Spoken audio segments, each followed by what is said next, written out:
to see Dr. Tagore as well as other friends. समझ रहे हैं आप? प्रधान चुप है तो समझ ही गए होंगे। फिर क्या होता है? फिर नेहरू जी कलकत्ता जाते हैं और गुरुदेव जी से मिलते हैं, और उसके अगले दिन गुरुदेव जी एक चिट्ठी लिखते हैं जिसमें वो लिखते हैं, अंग्रेजी में चिट्ठी है, उसका एक अंश मैं आपको हिंदी में बता देती हूँ, जिसमें गुरुदेव जी कहते हैं कि जो दो अंतरे हमेशा गाए जाते थे उनका महत्व इतना गहरा था कि उस हिस्से को कविता के शेष हिस्से तथा पुस्तक के उन अंशों से अलग करने में उन्हें कोई कठिनाई नहीं थी। उन्होंने ये कहा कि स्वतंत्रता संग्राम में हमेशा से वही दो अंतरे ही गाए जाते थे और उनको गाते हुए कुर्बानी देने वाले सैकड़ों शहीदों के सम्मान के लिए उन्हें ऐसे ही गाना उचित रहेगा। उन्होंने यह भी कहा कि बाद में जोड़े गए अंतरों का सांप्रदायिक मायना निकाला जा सकता है और उस समय के माहौल में उनका इस्तेमाल अनुचित होगा। इसके बाद 28 अक्टूबर 1937 में कांग्रेस की कार्य समिति ने अपने प्रस्ताव में वंदे मातरम को राष्ट्रगीत घोषित किया।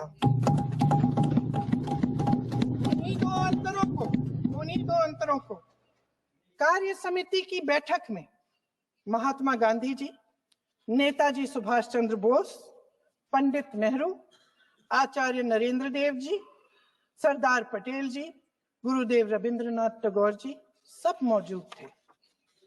इस प्रस्ताव के ये सभी महापुरुष इस प्रस्ताव से सहमत थे। आगे क्या होता है ये भी सुना लूं।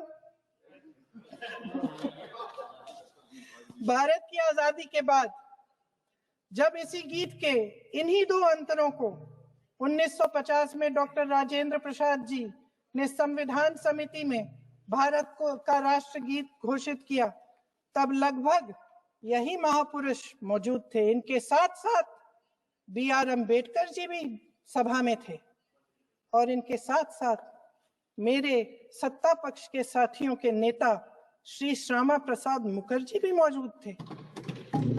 वही दो अंतरे राष्ट्रगीत घोषित किए। किसी ने कोई आपत्ति जारी नहीं की, कोई आपत्ति नहीं जताई। वैसे इन तथ्यों के साथ जुड़ा एक और तथ्य भी है जो मैं यहाँ पे आपके सामने रखना चाहती हूँ। आज हम अपने राष्ट्रगीत पर बहस कर रहे हैं, लेकिन हमारा राष्ट्रगान भी एक कविता का एक अंश ही है, एक लंबी कविता का एक अंश है। और इन दोनों राष्ट्रगीत और राष्ट्रगान के अंश को चुनने में सबसे बड़ी भूमिका गुरुदेव रविंद्रनाथ टैगोर की थी। वंदे मातरम के स्वरूप पर सवाल उठाना, जिसे संविधान सभा ने स्वीकार किया, न सिर्फ उन महापुरुषों का अपमान करना है जिन्होंने अपने महान विवेक से ये निर्णय लिया, मगर एक संविधान विरोधी मंशा को भी उजागर करता है। क्या सत्ता पक्ष के हमारे साथी इतने अहंकारी हो गए हैं कि अपने आप को महात्मा गांधी जी से, रविंद्रनाथ टैगोर जी से, राजेंद्र प्रसाद जी से, बाबा साहब अम्बेडकर जी से, मौलाना आजाद जी से, सरदार पटेल जी से, सुभाष चंद्र बोस जी से बड़ा समझने लग गए हैं? मोदी जी का अपने भाषण में ये कहना कि राष्ट्रगीत को एक विभाजनकारी सोच द्वारा काटा गया, उन सब महापुरुषों का अपमान है जिन्होंने अपना पूरा जीवन इस देश की आजादी की लड़ाई में झोंक दिया।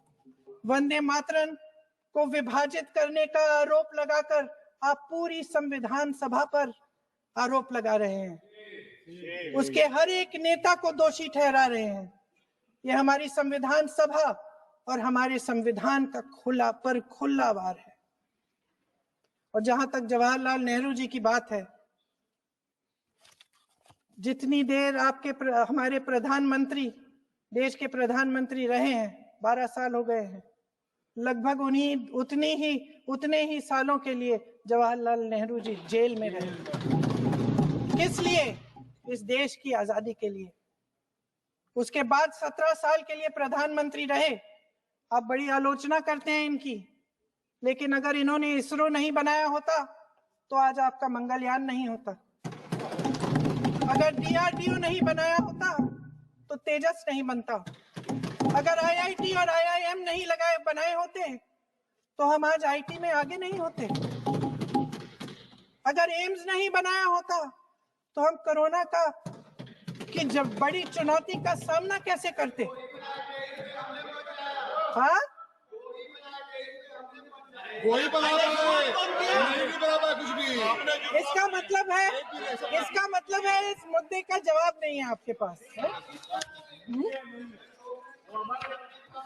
अगर इन्होंने बीएचईएल, गेल, सेल, भाखड़ा नंगल ये सब नहीं बनाया होता जो आप सब बेच रहे हैं, तो ये विकसित भारत कैसे बनता।